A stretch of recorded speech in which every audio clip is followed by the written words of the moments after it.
यदुवंशी समाज के अध्यक्ष महोदय गौर चाचा जी, मेरे पिताजी सभी उपस्थित हैं और आप सभी के को नमन कर रहा हूँ और सभी साथी को शब्द करने के लिए कर रहा हूँ कि आज जो परिवेश है, वर्तमान परिवेश में यादवों की आबादी आप देख रहे हैं भारतवर्ष में नंबर 1 है।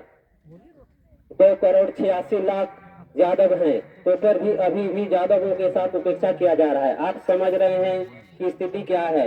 यादव को कोई न कोई किसी न किसी बहाने के साथ लोग ठगने का काम करता है। पूर्व में भी हमारे यदुवंशी जो थे इस विषय पर आंदोलन छेड़े, लेकिन यादव को सब विभक्त करने का कोशिश किया, चाहे सामाजिक स्तर हो चाहे राजनीतिक स्तर पर। आप देख रहे हैं हमारे यदुकुल का एक हम लोग का वित्तीय पेशा बोलते हैं दूध बेचना, तो दूध तो हम लोग बेचते हैं। हम यही इस मंच के माध्यम से भी अपील करना चाहूंगा कि हम लोग का जो कर्म है, कर्म को हम लोग छोटा नहीं मानते हैं, कर्म को श्रेष्ठ मानकर हम लोग आगे बढ़े। लेकिन हम दूध जहाँ देते हैं वहाँ ऐसे भी सामंतवादी प्रथा लोग हैं जो हम लोग को तरह तरह काम कराते हैं। तब हम उन सभी से भी अपील करना चाहते हैं यदुवंशी भाइयों से कि अपने स्वाभिमान को कभी आप गिरने ना दे, अपने स्वाभिमान का कभी समझौता ना करें और अपना जो क्षत्रिय हम लोग हैं, चंद्रवंशी समाज के तहत हम लोग आते हैं, क्षत्रिय हैं, तो क्षत्रिय का गुण आप सभी समाहित रखें। और यदुकुल से ही आज हम लोग हैं चंद्रवंशी राजा, तो हम लोग का यादव कुल का इतिहास ही है कि हम लोग राज चलाते हुए आए। भगवान श्री कृष्ण जानते हैं 125 वर्ष भारत वर्ष में पृथ्वी पर ये किया। इससे पूर्व भगवान राम जिसको हमें पूजते हैं 1100 वर्ष इस पृथ्वी पर ये किया, लेकिन भगवान श्री कृष्ण 125 या 26 वर्ष में ही समाज की कुरीतियों को रोकथाम करने के लिए और जन जन तक सनातनी और उनके हित की रक्षा करने के लिए आए और धर्म की रक्षा करने के लिए कहते हैं यदा यदा ही धर्म से ग्लानिर्भवति भाव। मतलब कहने का अर्थ है कि जहाँ भी आपका धर्म का जहाँ कोई भी होता है वहाँ आप खड़े होइए। आपके समाज की प्रति यदि कहीं लोग द्वेष भाव से देखते हैं तब आप खड़ा हो जाइए। इसमें नहीं सोचना है कि वो हमारे समाज से है, वो उनसे मेरा दुश्मनी है, लेकिन एक चट्टानी एकता के तहत यदि कोई समाज के व्यक्ति के प्रति कोई यदि आंख दिखाकर आते हैं तो उनको छोड़ने का भी काम नहीं करें, क्योंकि भगवान श्री कृष्ण चक्रधारी हैं। तो आप सभी जान रहे हैं भगवान श्री कृष्ण के वंशज होने के नाते हम सभी को आगे आना पड़ेगा और समाज को सुदृढ़ करना पड़ेगा और समाज के मुख्य धारा पर आगे जाना पड़ेगा। और रही बात जैसे कि 1952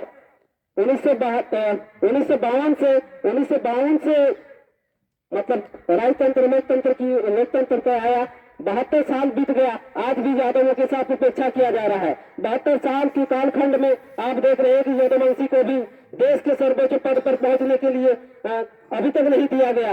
कहीं ना कहीं यहाँ फॉरवर्ड का राज चल रहा है, इस फॉरवर्ड तंत्र को तोड़ना है।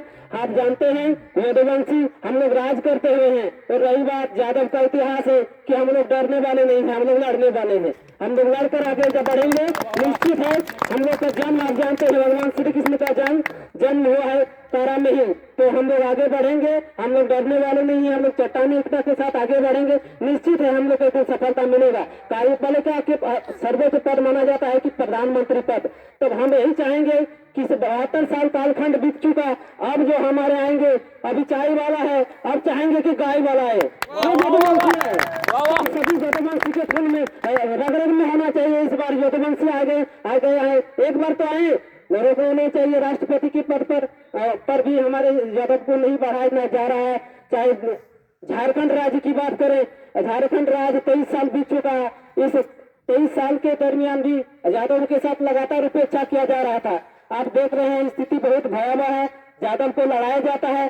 सहित नाला विधानसभा में सोचना पड़ेगा। नाला विधानसभा एक यादव बहुल क्षेत्र है, यहाँ 443 गाँव, 53 पंचायत सहित हम लोग इतने आबादी में है, लगभग 94,000 कुछ मतों से हम लोग का मत है। लेकिन हम लोग का मत को विभक्त करने का कोशिश किया जाता है। कहा जाता है कि तुम पल्लव हो, तुम किस्मत हो, तुम ज्यादा मजबूत हो। इस आधार पर बोलता है कि तुम इसके साथ रहो, तुमको ये सम्मान दिया जाएगा। लेकिन आप देखिए अगर आप पार्टी लोग क्या करते हैं, यादव के साथ हर समय शोषण करता है, उनको केवल धंधा ढोने का काम करवाते हैं। तो समझने की बात है, जो यादव की हित के लिए रक्षा करेंगे, एक यदुवंशी जो सबों की हित की रक्षा करेंगे, उनको हम लोग सभी मिलकर नेतृत्व करने के लिए आगे लाएं, ताकि आगे आने वाला समय सुनहरा हो।